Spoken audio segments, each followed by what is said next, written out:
Hey friends, welcome to Bokeh, a podcast exploring the ever-blurring lines between the personal and business lives of professional photographers. This is your host, Nathan Holritz, and I'm happy that you can join me in connecting with photographers and entrepreneurs as we discuss photography, business, and that sometimes messy thing we call life. This podcast is brought to you by Milu, the simplest way for photographers and coordinators to collaborate on shot lists and timelines for weddings, parties, and other amazing events. Visit Milu, MIILU.com. This podcast is also brought to you by Photographers Edit, custom image editing for the professional photographer. Visit photographersedit.com. All right, Bokeh Podcast listeners, we're back for another episode. I'm joined by Raquita Henderson today. And Raquita, we managed to step beyond technical difficulties. We're back on. Thank you for hanging out with me today on the Bokeh Podcast. Anytime. Happy to be here.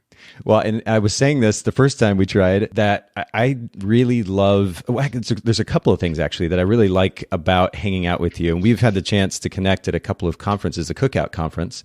And I've had the opportunity to observe you, first of all, at these conferences, and you have this amazing desire to serve. It seems like you're always around wanting to help somebody, whether it's a speaker or somebody needs a chair. You're just constantly moving, and the focus is on serving. And you don't see that a lot from people. Where does that come from?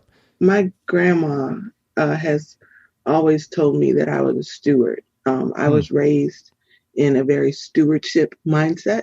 Okay. And I find a lot of joy in helping people in general. I just feel like people are happier and more open when there is anybody who they feel like has their back in any small little way. Yeah. It helps people open themselves up to life in general in any kind of way. So it's always been a thing in my family and a thing in my life that if I can be the helper, then I'm happy to. And by helping them, then you're saying that people tend to open to you? Not necessarily open to me. Like, sure, open to me, sure. But I don't necessarily feel like up until recently, I wasn't necessarily offering anything that I felt like people needed to be open for. At conferences in particular, I feel like people have to feel safe in order to get what they need to get out of a session, out of a teacher, out of a space. Yeah. And whether that speaker is making them feel safe or the people around them are making them feel safe, I think that is an integral part of conference going. And it makes me feel good to just help people. I'm just happy to be of service to people in most of the time. My husband, most of the time. My husband is always saying that that's the thing that he likes the most about being married to me, is that I am just generally looking for ways to make whatever space I'm in better, whether it's for an individual person or for the entire group or like our home or like just in general. Everything can be made better. You just got to figure out what little thing you can do to do it. Yeah, how to help. I have to, again, major props to you because I have a lot of respect for it. And it's cool that you go beyond just talking about the desire to serve. You actually do it. And I've seen this, and it's not overwhelming in a bad way. It's overwhelmingly just present. When you're at a conference, you're there and you're helping. And it's a beautiful thing. And it's a great example for me and for others. So thank you for that. The other thing I want to bring up as well that I'm really impressed about regarding your personality is that you have this way about you that's very matter of fact, yet straightforward. It's not combative in nature, but you say what you think. And that's refreshing. I like that approach that you take toward life. Where does that come from? Life is too short to pitter-pat around. I've been a bit of a social justice activist, at very least a social justice talker, for about 6 or 7 years. Okay. You learn really quickly that you could waste a lot of time trying to make things easier to swallow for people. And it doesn't really work. So a lot of times I feel like it's just a matter of necessity that we just need to get to the thick of things quickly. Just in general, I don't feel like you can still be compassionate and empathetic and warm and available and open without all of the fluff. Like, we don't need the fluff for that. Yeah. Like, I can talk to you and know, and you can understand that I want the absolute best for you, but we don't have to sugarcoat that. Let's just get to that. Like, the sugar's unnecessary. That's really interesting. I think I 100% agree with you. If the conversation has a premise or an understanding as a premise that you have the other person's best interests in mind, that then enables or creates room for more direct conversation. The problem these days is it's easy, and I mean, I've certainly been guilty of it. People take things personally very, very quickly. They kind of put their own baggage on the conversation and then, project onto that or allow themselves to be offended on a very personal level without just kind of keeping an open mind and being open to conversation, the possibility of change or growth or otherwise. How can we all make an effort to keep an open mind for the sake of those conversations? I think that's just a natural human response. And everybody, for the vast majority of conversations, difficult conversations that I have, I know that I'm going to have to, the time that I'm not spending on fluff, I'm going to have to spend going past your defenses. Like, it's which one do I want to do? Like, do I want to be fluffy and surface, or do I want to get past the defenses and get to something real? And so I would rather spend my time on that. I know that I'm going to have to do it. I know that it's part of the process in having hard conversations. And it's something that you just have to practice being able to do without giving up. Like, most of the time, conversations break down because somebody gives up. Like, literally, somebody decides that the conversation isn't worth having anymore. Yeah. And it dissolves into personal attacks or insults or any number of things. For me, that line normally takes about 2 days to get to in social media life. In the course of a social media conversation, it takes me about 2 days before I'm like, okay, look, I'm done. We're talking in circles. You will not hear me. I'm done. Sure. Your average person, that takes about 4 hours. Like, it's like you go back and forth 3 or 4 times and somebody's like, well, you're just stupid, or this is dumb, and it dissolves quickly. The vast majority of conversations that I have, if I'm willing to walk with the person through their defenses, we can get to a genuine quality conversation. It's just a matter of deciding that I'm willing to walk through your defenses with you. And to that point, one other question, because this is very fascinating to me. How do you approach it, especially with somebody that you don't know personally, who would more naturally trust your intentions, your motives, and be open to more direct style of conversation? How do you, I don't know if we should say break down someone's defenses that you don't know, but how do you approach a conversation in a way that enables you to get past just, focusing on being politically correct, but actually getting to the conversation while also communicating to them that you do have their best interests at heart? I ask a lot of questions. Like, I'm always repeating information back. I want to make sure that I understand, and I talk to them through my understanding of their point. If somebody says something to me, I will say it back to make sure that I heard it. A lot of times you'd be surprised what people don't realize they said until somebody said it back to them. Like, this is the thing that you said. This is what I heard. Yeah. Am I hearing that correctly? And they will go, well, no, that's not what I meant.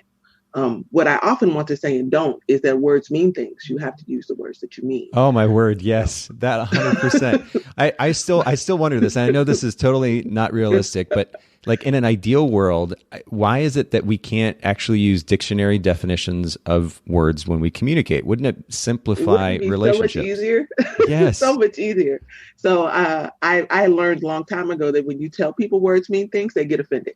So yeah, they're like, no, they just mean what I want them to mean. I mean, that's right, whether they say that directly or not. That's just kind of the way that people approach conversation. Yeah, yeah. And so I make a concentrated effort to be open to and assuming the best in people and being open to what they have to say and pushing them past their comfort.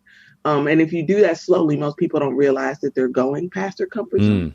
It's just a matter of pivoting the conversation just a little bit at a time. So what you're saying is this, and so what I'm getting out of that is that. Well, no, what I mean is this, but what you said was this. How do those two things equate? and then like just working people through a conversation. It's not normally super hard, because when people feel like you assume the best in them, they're willing to have a conversation with you beyond, like, they will assume the best in you. Like it's literally a matter of empathy and being able to give what people give you. So if I give people a lot of empathy, they give it back in the course of the conversation. That's good. Yeah. Set the tone. That I love that we started off our conversation with nothing photography related, all about relationships and life. And of course, the reality is this translates to the way that we engage with our clients. But I really appreciate you sharing your perspective, and I have a lot of respect for the way that you approach life, and it's great to get your take on that. And we should say that you are a photographer. And what market are you based in, Raquita? I'm in St. Louis, Missouri, land of arches and wrappers and flat cracker pizza. But, you know, toasted rags. That's a combination I don't think I've ever heard before. That's pretty great. Yeah, it's a great. I told somebody the other day, it's the best of the worst cities ever. So it's awesome. It's a great place to live and raise kids, though. Well, let me ask you this, because I'm not really familiar with the St. Louis market, at least with regards to photography. Is it like so many other markets in the U.S. right now where it's quite crowded with photographers?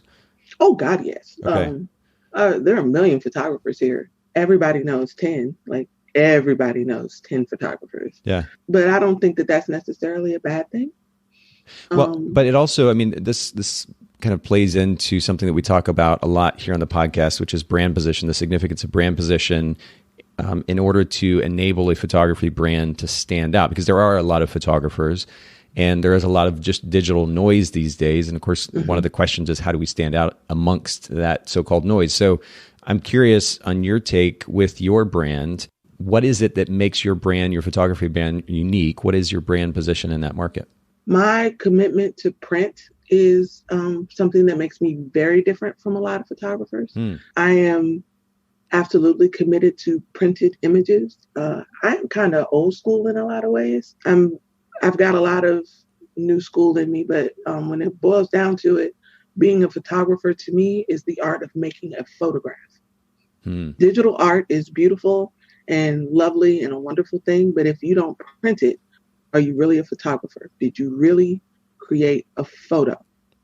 Wow.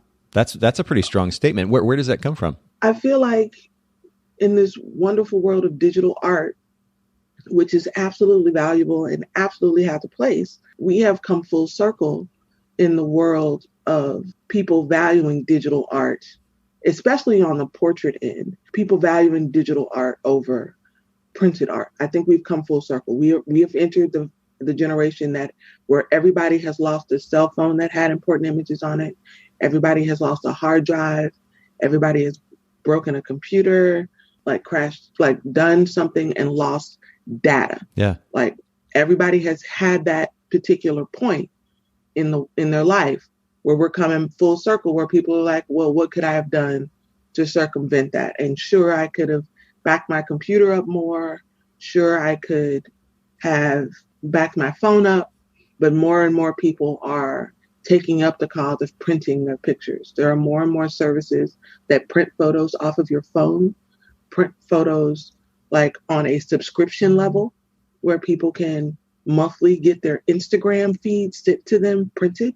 And it's coming full circle again, where life is circular. Everything comes back to itself. There's nothing new under the sun. Isn't that funny how that works? So we've gone through that whole where everybody wants to be able to share it instantly. And those same people are now thinking, yeah, that's nice. I want to share it, but I still want to be able to print it. Yeah, well, I think it's interesting to see. This is a beautiful example, actually, of how to pivot in the market. When the majority of the market tends to lean toward digital, there is an opportunity for businesses to step in and offer services that offer a physical product. And to that very point, you are setting yourself up to do just that there in the St. Louis market. I'd love to see plastered on the, above the fold on your homepage, the St. Louis print photographer or something like that, because I think it would really be a cool distinction immediately to create that distinction in the mind of your client or potential client. But further down on your homepage, and by the way, for those of you listening in, you can see Raquita's website if you go to, and Raquita, is it Pinksit or Pinksit? It's Pinksit. It is Pinksit Photo. Mm-hmm. Okay. Yeah. Oh, do explain. It's Latin for she created. So Pinksett Photo is she created photos.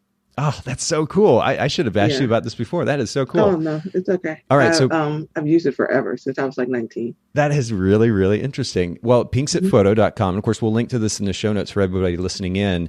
But further down on your homepage, you say you are a Pinksett couple if you believe love is something you can hold on to, aka your grandkids won't be on Facebook. And then you say further, your intention is to use your wedding images to tell your family story to your grandbabies and theirs and so on. Your wedding album is the perfect way to enjoy your images now and into the future. As much as we love social media, and we do, don't be like the chick who only put her wedding images on MySpace. We're excited to create your love storybook. And that so beautifully sums up what you're about. And that actually sets us up, or at least sets me up to tell our listeners that we're going to dig into the way that you think about album sales, because this is something that I know you're pretty passionate about.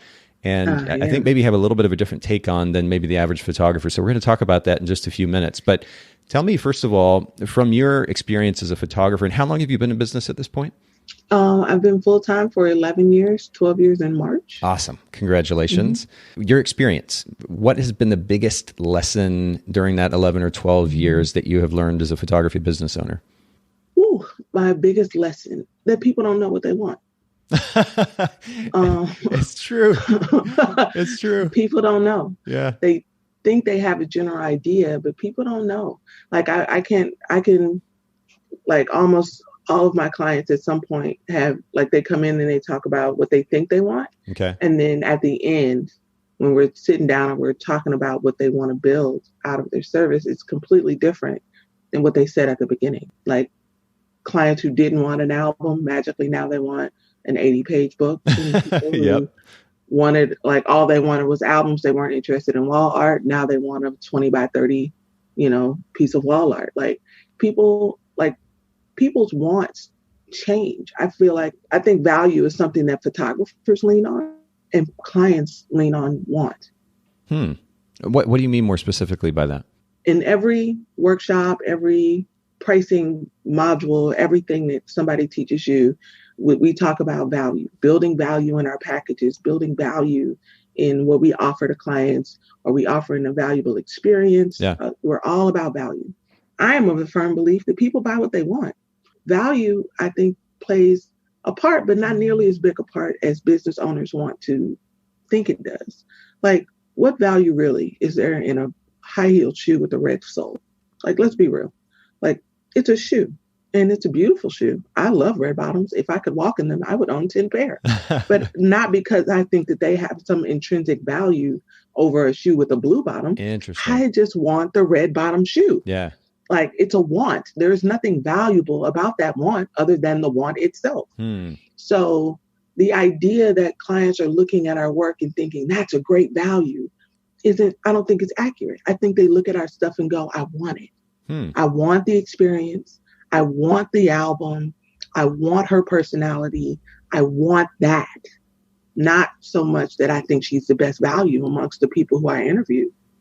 I don't think that is, especially once you get up past that $3,000 to $5,000 range. Yes. I think value becomes much less of a conversation and more of a byproduct. 100%. Yeah, and that's interesting that you mentioned that range specifically because, and this is something I've shared on the podcast before, but I know the 2018 numbers, and I think 2019 is going to be relatively close. About 70% of wedding photography is done for about $2,000 and less. Yep. And then the next 10 to about 15% or so of wedding photography is done for 2 to 4. And then above that 4 range, you're dealing with 5 to 10% or so of the market, and that's the top end. And you're right, at that price point, you're dealing with potential income levels from your clients that set aside the need for value, and it is much more about what they want, whether that's to try to impress their friends or to get the coolest photographer in town or whatever it is. But that's a really interesting take. And really, this could be a podcast episode in and of itself. Maybe we can do that sometime. But I am curious, when you talk about understanding or realizing that your clients don't know what they want, how do you then land on that in order to most effectively sell to them? So I target a more luxury-minded client. Okay. I don't necessarily think that is price-driven. Like there are, I use like when I'm talking to other photographers about want levels, we talk about brands like Coach and Louis Vuitton and Kate Spade and shoot, even car brands, Bugattis and so forth. Yeah. A lot of folks who invest in those purchases are not doing so out of a traditional income ability to do so. Like if you look at who, like in my experience, looking at who your average Coach bag carrying woman is, your average Coach bag carrying woman is not someone who should, by all traditional means, be buying an $800 purse. Like, she had to save for that. Yeah. She had to make a conscious decision. She wanted that bag. She was going to get that bag. Interesting. She's going to carry that bag. And so knowing that those luxury purchases are moved more so by desire than by reason, like, then it makes it easier for you to market if you're marketing to people's desire than you are to reason. Like, to be completely honest, there's no reason Target should exist if Walmart is next door. Like, Walmart beats Target on damn near every price point possible, right? Yeah. Like, if you go into a Target, you're going to pay 10 to 15% more than you would at the Walmart next door. Right. But you're going in because you like the prettier lights, you like the pretty displays, and it's worth the experience that you desire is worth more than the cheaper price next door. I even like the shopping carts that don't make as much noise. Yeah, they're big and plastic, yeah. And like, you know, the whole spiel. And so everything about a Target is designed to appeal to people's desire for better, for more, for like just for better. And so my brand is built on the idea that your average photographer does not care about how they present an album, how they present photos. Like, even if they print, they're not presenting them in the same manner in which, like, my studio is built on the idea that you want to feel good about the money that you spend, that you want to enjoy the process of spending the money. Interesting. Oh, this really is actually a podcast episode in and of itself. We may have to come back to this another time. I really appreciate your perspective.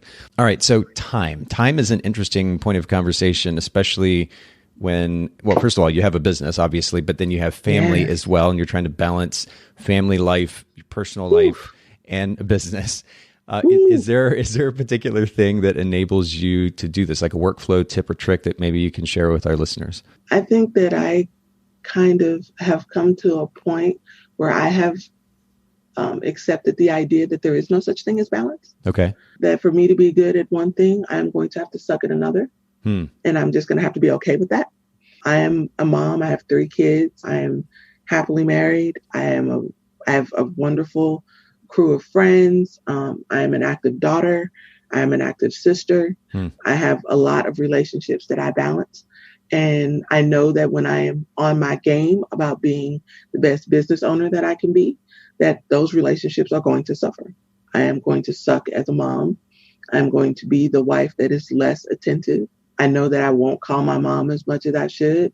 I won't get over there to visit as much. I know all of those things are the case. My family is well aware that October is not the month where you should expect me to be in, like, super available. Yeah. I shot 24 out of the 31 days last month. Oh my goodness. So they should know, like, it's not going down. But being honest and clear about, you know, the things that I have to do. Yeah. I'm utilizing the tools that I have. Like, I use Dubsado. If I'm saying that correctly, I never know how to say those. I think that's right. I am horrible at pronunciation, just so we can get that out there.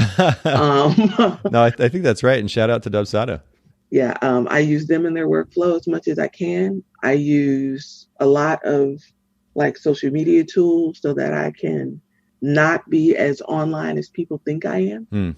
I set up a lot of auto responders and not so much responders. I don't like to use auto responders for email, but I do use a lot of auto posting in social media and so forth, so that I don't have to spend that hour or two managing those relationships online. Is there a particular tool that you like for automating the posting? I use a tool called Jarvie. Okay. It's a PC based tool. Like I am a PC and a Mac person. I am the least brand loyal photographer I know. You just do what works. I use what works. Yeah. I have all 3 camera systems in my studio right now: Canon, Nikon, and Sony. I love it. I think I just made the decision to switch to a primarily Sony system instead of a primarily Canon system. Okay. But I am literally all about what I need to use to get things done. Jarvie is a PC system that allows me to automate a lot of social media stuff that I would usually spend time on: Facebook postings, Pinterest postings, LinkedIn postings, all of that stuff. We are all automating. I also use if this, then that a lot. Yeah. I use that a lot to make sure that I don't have to be as on, especially early in the morning. I do a lot. I make all of that automated stuff happen early in the day because I'm busy parenting from 5 to 8:30, 9 o'clock.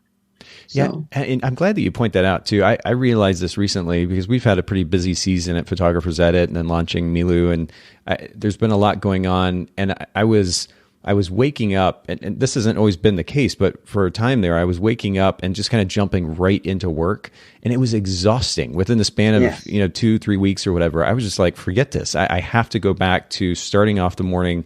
Go to the gym, see my kids before they go to school, make lunch for my daughter, and do some reading. It sounds so cliche, me time. I hesitate to even use the phrase, but just a chance to just be a human being before I'm back to responding to social media or back to responding to email or whatever it is that I do. Just taking a more proactive approach, because I think it's just much, much better for us psychologically than just immediately jumping into work. What do you think?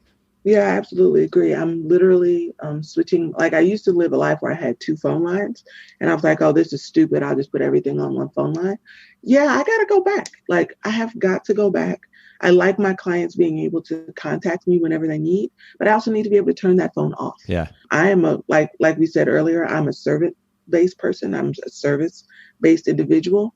And so when people ask me for things, I want to give them to them. I tell parents when they bring kids to my studio that I am a no zone. I don't want to say no. Yeah. And so knowing that about myself, I need to control the times so that I don't have to say no to my family to say yes to my clients. I want to be able to turn my business phone off from morning until 9:30 in the morning after they've all gone and I've done everything I need to do for them. And that I can turn it off once I start picking kids up at 2 and then give them their undivided attention until dinner time, and then be able to turn my phone back on and deal with my clients from after dinner time till whenever it is that I go to bed. Ah, that's good. Just those 2 particular things are enough to make the extra expense of an extra line worth it for me. Just little things like that. I think that a lot of people get lost in trying to be successful, that they forget what success really looks like. I think that's a great way. Well, that's a great summation. Of course, we can go different directions with that conversation, but at the end of the day, also the assumption that success means always available 100% of the time is just simply a misnomer. And the reality is we tend to, and I've been guilty of this too, we tend to build things up way bigger than they actually are in our heads, assuming that person absolutely has to have our response right this second or things are just going to blow up. And the reality is we're probably projecting on that, and we can wait an hour, 2 hours, or the next day or whatever it is before we get back to it. Nobody's going to die in the process, and things will be okay. It will be okay. But I want to go back to something you said earlier just briefly, which is that you think it's important to manage expectations proactively. You said your family knows the month of October, things are going to be crazy. And I think just that simple proactive effort of managing expectations is so, so important as well. This holds true for your clients as well. Oh my! Absolutely. It's good for your clients. It's good for you. It's good for all kinds of relationships outside of work as well. That we're proactively managing expectations and ultimately communicating what we're expecting as well proactively. I think it's just so, so important. So I'm glad that you highlight that. Let me jump to the next question though. What's one of the most important or significant, most impactful books, or maybe a business book or self-help book, maybe a podcast even that you've listened to that's just made a really big impact on your life? I really enjoyed Start With Why. Was a major pivot for me. Yeah. Not just necessarily for business, but for myself personally. being able to be honest with myself about what I was doing, why I wanted to do it. Turns out that photography isn't really my passion. People are. Sure. And photography is just a tool that I use to express my excitement and love for people in that way. Like it's just a tool. And being able to be clear about that was something that I don't think that I would have gotten to if I hadn't read Start With Why. And then, after that, what's the book that built on that? That was like, I read it last year and it was like totally blew my mind. Building a story brand. Building a story brand. I think is like the perfect 1-2 punch. 100%. To go with Start With Why. Yeah. I was like, whoa. And I think that How the World Sees You was a great book. Interesting. Okay. Ironically, a couple of parenting books. I really loved Unconditional Parenting, had a lot of gems that kind of rolled into how I look at my business. It's a parenting book that talks about relationship a lot. And I feel like whether your business is personal and relationship built or not, it's still all business is just relationship. Yep. And so a lot of my work in becoming a more empathetic human being has made me a better business owner. Oh, that's really, really good, actually. And I can relate to that as well. And then you mentioned that book, How the World Sees You. Is that by Sally Hogshead, Discover Your Highest Value Through the Science of Fascination? That sounds really interesting. It's a very good book. All right, I'm going to have to make note of that. We'll link to all of these in the show notes. For those of you listening in, if you go to bokehpodcast.com, you can see the show notes there. If you use a podcast player that has the show notes, you can click through the show notes and the resources, the talking points from today's episode as well. Talk to me about your camera bag, Raquita. What's something besides a camera body or a lens or flash, maybe something unusual that enables you to be a better photographer? I am going to spill my big secret. Okay. I wear a quarterback playbook. You know, the little, if guys are going to know exactly what I'm talking about because they play football. It's the book that quarterbacks wear on their arm that has all the plays in it. Yeah. I wear one of those to every wedding. I'm horrible at names. I'm horrible at remembering who important people are. Okay. And I feel like it's like if I could have 3 superpowers, one of them would be perfect memory so I could remember people's names. 100%, yes. Well, I've heard an NPR story about a guy who has perfect memory, and it's a catch-22. So I would have perfect selective memory. Fair. Okay. Like I used to say that all the time, and then I heard that NPR story, and I was like, maybe not. No, but I feel your pain because, and I think maybe we even talked about this at one point at the conference, but when I go to photography conferences, for example, I love to be able to pick conversations back up from the last time that I talked to somebody to connect with them and ultimately to make them feel like they actually mattered. Heard you. Yeah, like they actually mattered to me. And if I somehow haven't remembered their name, I just feel terrible because again, the last thing that I want them to think is that our conversation wasn't significant. Didn't matter. Exactly. Yeah. Mm-hmm. Oh man, exactly. I feel your pain on that. So you actually wear this playbook and you're able to so you've made notes in it ahead of time? on the front page of it, I list the bride and groom's name. Yeah. Their best man, their maid of honor, both parents, any specific family members that I've been told are important, great grandmas, and so forth. This is so the cool. Planner's name, and like general stuff like that. Like, it's just and then on the inside, I normally, if we've done an engagement session, I make note of posing that we did that they really responded well to, or that they really liked. I make notes about how they pose. Like if he's really silly, I should be thinking silly prompts. If she is super romantic and quiet, then I need to be thinking romantic. Like I make notes about how I should be looking and thinking about their bridal portrait time. Sure. And then anything else that I feel like I want to be mindful of throughout the day. Wow. The one that I do has like extra pages. Like a standard one has like 3. Like there's a page on the top and one on the inside and one that's close to your arm. I have one that like has like an extra flap in there, so I get like 4 extra pages. Super cool. This is so awesome. Cool. Is there a particular brand that no, you use? It's I buy them on Amazon. They're like $12. It's funny because I bought a whole stack of them to give away at the cookout and totally forgot to pack them. Oh, so like it is my secret weapon. Like when people second shoot with me, they go, "Oh crap, that's genius." I'm like, I know, right? But seriously, this is literally one of the best things that I've had anybody share on the podcast to date. Yeah. I mean, that is really, really interesting idea. And it's Yeah. quick access too. I mean, you could Yes, put quick it on your access. phone, but then you have to pull your phone out. Just being Yeah. able to look down and glance at those notes, that's a really cool idea. Okay. Mm-hmm. Well, I'm sure Haley will be able to find one on Amazon. We'll link to that in the show notes as well. Absolutely. I'll send you a link to one. That's okay. Cool. That's really great. Well, I want to transition to album sales here for a few minutes. I know that you're passionate about album sales. You alluded to that. I mean, your website talks about it. To the extent, actually, that you wear a T-shirt at conferences that even talks about albums. Will you tell the listeners what the T-shirt says? I have a couple, but the one you're talking about says "Wedding Albums Save Marriages." Yeah. Yeah. So expound on that too, if you will. I firmly believe that the idea that you can argue with your partner and fuss and fight and walk past your wedding album, just it being there. You don't even have to touch it, but just seeing it on a table or on a bookshelf or like seeing that book will remind you of the day when you loved them the most.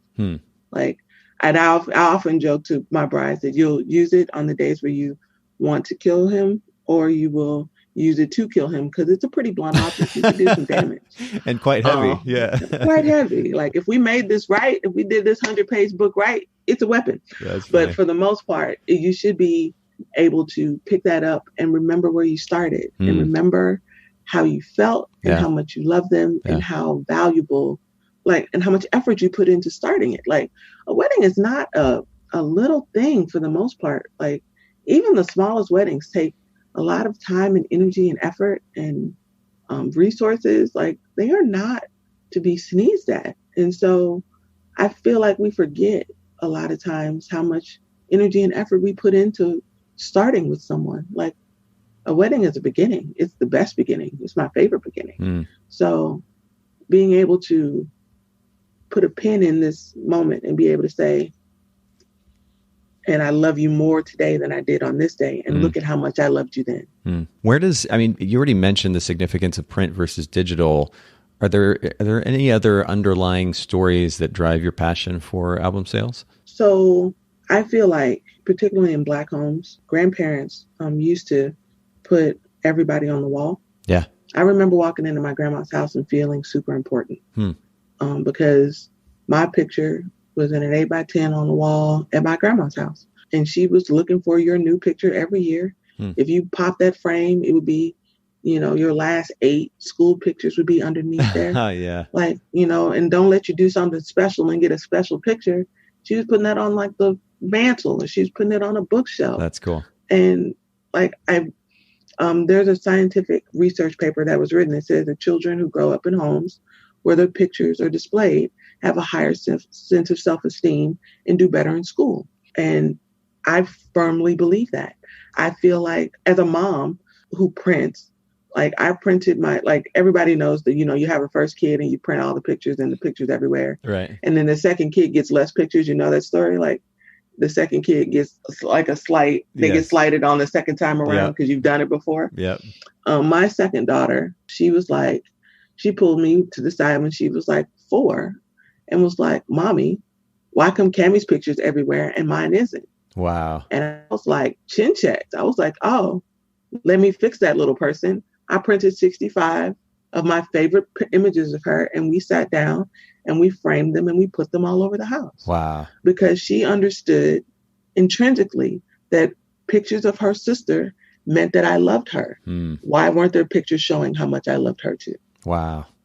And so, like, my children are used to seeing large pictures of themselves everywhere. People comment on the fact that my children have a very high sense of self-worth, that they clearly think well of themselves, as they should. Their mom has 20 by 30s of them on the wall everywhere. Like, we have paintings of our children. Wow. Like, my appreciation of art does not stop at photography.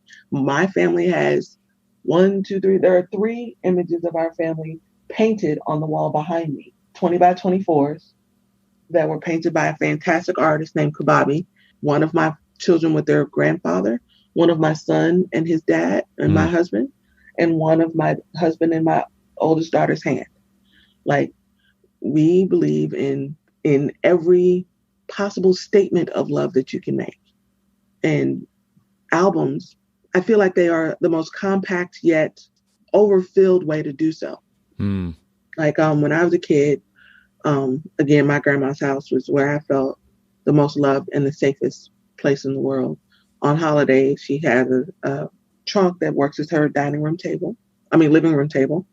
And on Christmas and Thanksgiving every year, that bad boy gets opened and it's full of like photo albums and loose prints of everybody in our family. It, like, if her house caught fire, that's what I would run in to get that trunk.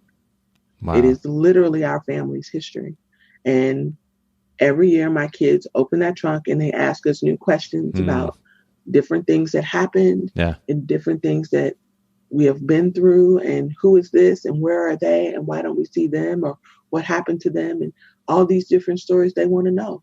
And they wouldn't have any other way to ask if those pictures didn't exist, if those albums didn't exist. Right. Where do they ask those questions? They're not jumping on my Facebook to scroll through and see who tagged me in something. Who tagged you in that? Who was that? Yeah. Damn, your kids don't even like Facebook. Yeah. Like, they don't care anything about your Facebook. Like, my Facebook only has value to me because I'm having it printed. Literally. My kids will be able to look through my Facebook because it will exist as a physical book. That's it. And are you able to communicate this even the first time that you sit down with a potential client? Like, at what point in the sales process or the interaction with a client does this become a significant point of conversation? I feel like it starts at my website because, like, it's like the third thing you scroll down, you see is an album. Yeah. I don't show digital images in my studio. I only show albums. So I don't turn on a TV or a screen until we're talking about how proofs are delivered. Okay. But like the entire process of, I'm getting married at this type of location. Oh, here's an album that shows that. Like, let's talk about the story of the day. Tell me what you dream about for your wedding. This wedding is close. Let's use that as to show you what we do for a wedding that feels like yours, like you want it to feel. You're into romance. Let me pull this romantic album out. You're into fun and party. This is the party album. Like, you got married at a winery. This is the winery album. Like, that's cool.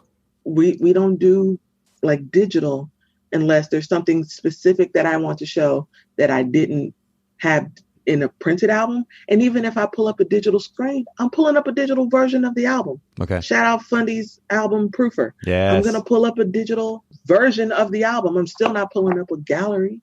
I'm still going to pull up an album. Interesting. Like, I want them to always be thinking about the end game. Okay. Like, for me, the end game isn't the wedding day. The end game is finishing the job. Like, for me, I'm finished when I've given you something to hold. Yeah. Yeah. Do you use a particular brand of album? I mean, as much emphasis as you put on albums, have you just really dialed it in and figured out the best possible company that you could use? I do and I don't. I love Graphic Studios. I love their books. I also love Floricolor. Okay. I use them quite a bit. And I really love Miller's. When we start talking to clients, price plays a role in what album that I'm talking to them about. Right. And the theme of their wedding and like what their dream looks like. To your earlier point, though, you ultimately use what works. And I like that you kind of keep it flexible, pick the best option for the client at the time. It fits their situation, their wedding the most effectively. I like that thought process because I understand the idea of focusing on one brand, but then ultimately it could be limiting as well. So I like the flexibility innate to your approach. My goal is always to do the very best that I can for my clients at every opportunity. And so anything that I can do to make their experience as stressless as possible, we try to do. Yeah. Well, I like how you think just in general. I mean, so much of this conversation has been just so refreshing. And to that point, I have a hunch that you think a little bit differently when it comes to album sales and approach to album sales. I know you mentioned to me that you had a couple of thoughts on this before we started recording. What are a couple of ways that you approach album sales differently than the average photographer? I know that pre-design and starting with a book is like the big thing right now, and as it should be. It absolutely should be. But I feel like a lot of people don't give enough weight to the active process of being like, with a tool like Fundy, which is what I use for album design. Yeah. When you are able to sit down with them and be able to literally custom build it real time with them right then, I feel like it gives clients a more vast ownership of their story and the process of creating their book. We talk a lot about the things when we're sitting down with clients, we talk a lot about their favorite moments and the things that they remember about their wedding and the things that they don't. And having those conversations with them only happens when we're going through their gallery.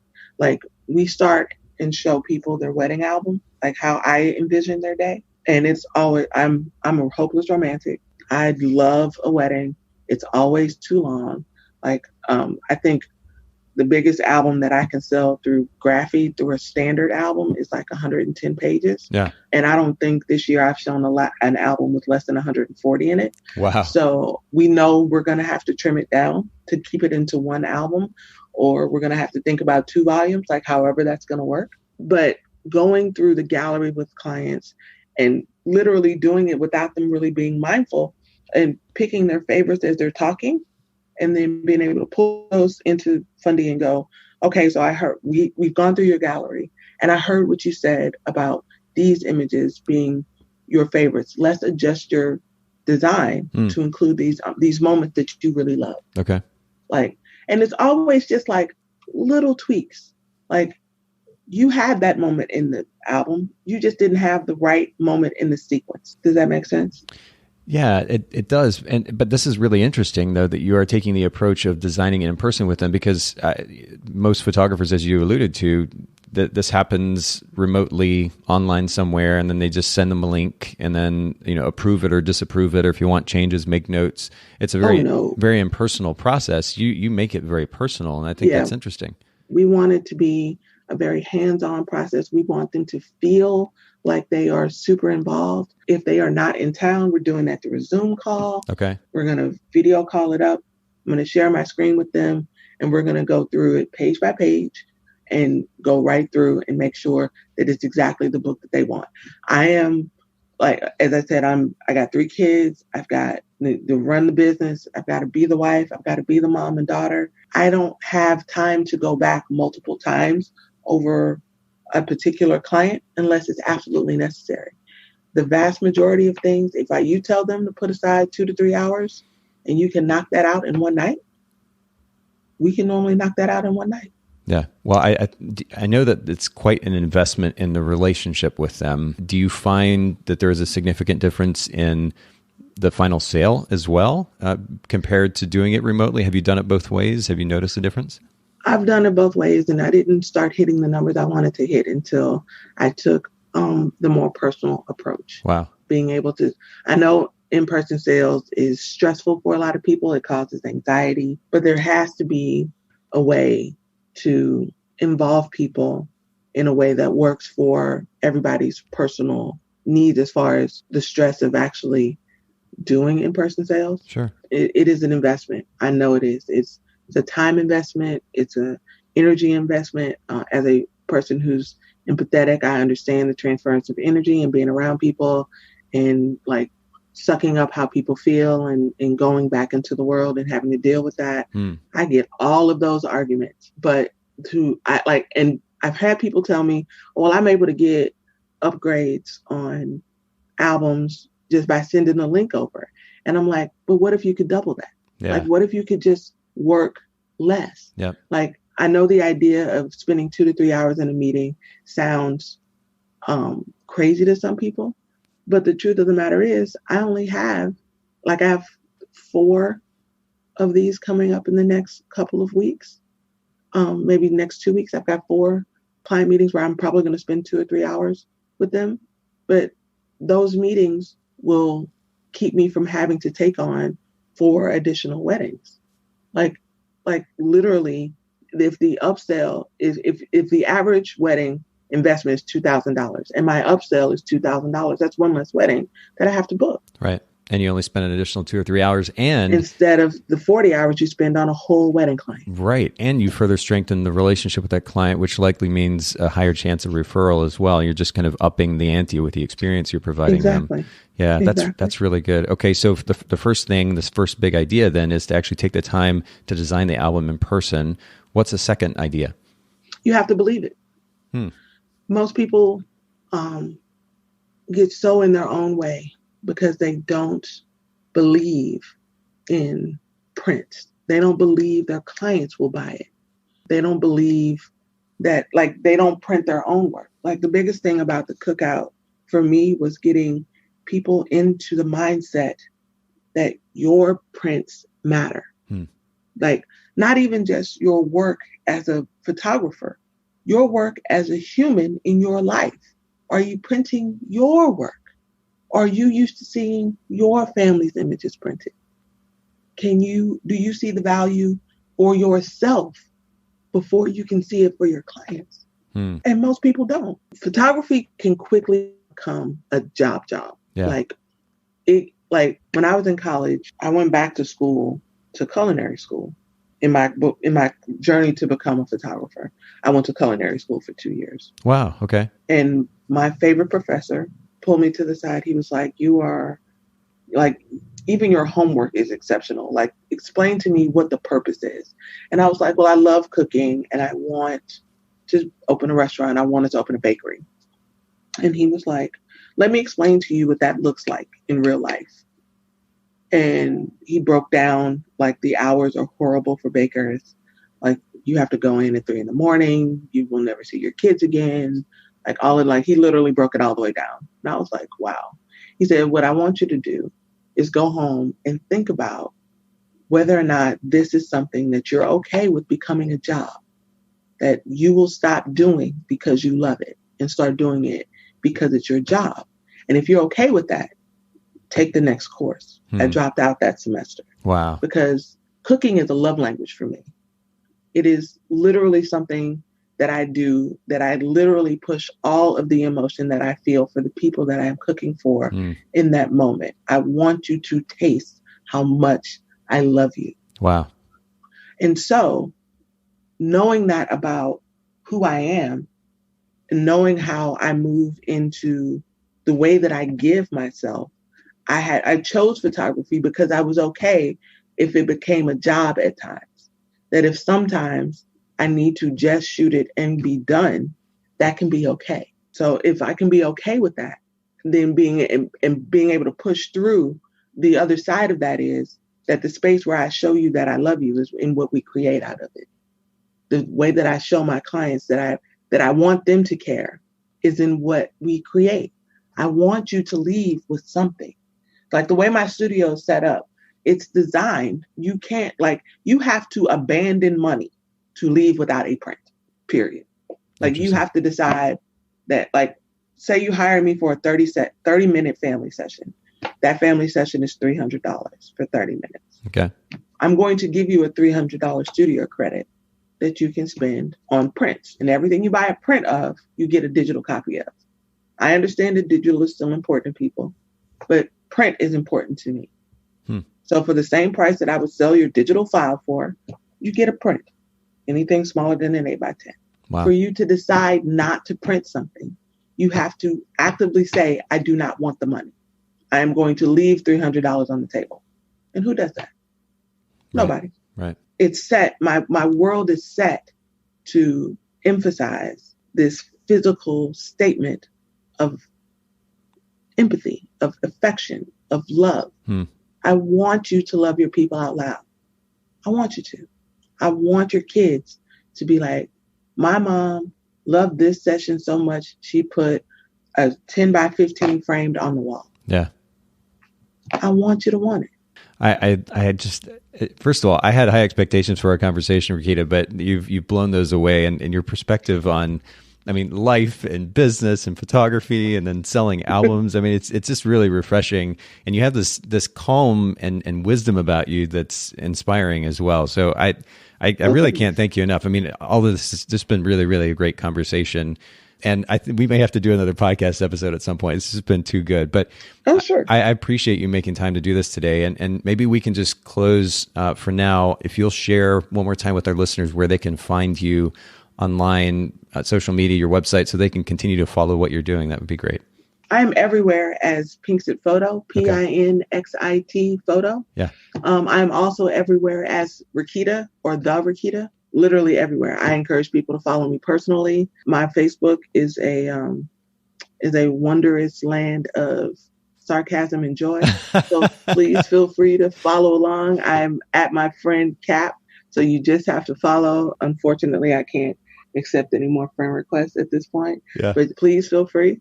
I'm on the Twitters, not as much as I used to be, but I do get on Twitter once or twice a day. I am happy to be everywhere and nowhere all at the same time. I do love on your Facebook profile, it says Facebook policy, appropriate candor and mutual respect. I think that beautifully sums up your approach to conversation. And speaking of it, again, I just have to thank you for making time for the podcast. This has been absolutely wonderful. And for everybody listening in, make sure you go to the show notes, bokehpodcast.com or in your podcast player, and go to the links to resources that we discussed today. You can see the talking points as well. We'll make sure to put all of that. Thanks to Haley for producing the show and keeping track of all that information for all of us. Have an absolutely wonderful day. You too. Thanks, guys. Thank you so much for listening to the Bokeh Podcast. Will you let us know what you thought by leaving a review of the podcast in the Apple Podcast app? And I'd love to hear from you personally with your thoughts about the podcast and suggestions about future topics and guests for the show. My email is nathan@photographersedit.com. The Bokeh Podcast is brought to you by Milu, the simplest way for photographers and coordinators to collaborate on shot lists and timelines for weddings, parties, and other amazing events. Visit Milu, MIILU.com. This podcast is also brought to you by Photographer's Edit, custom image editing for the professional photographer. Visit photographersedit.com.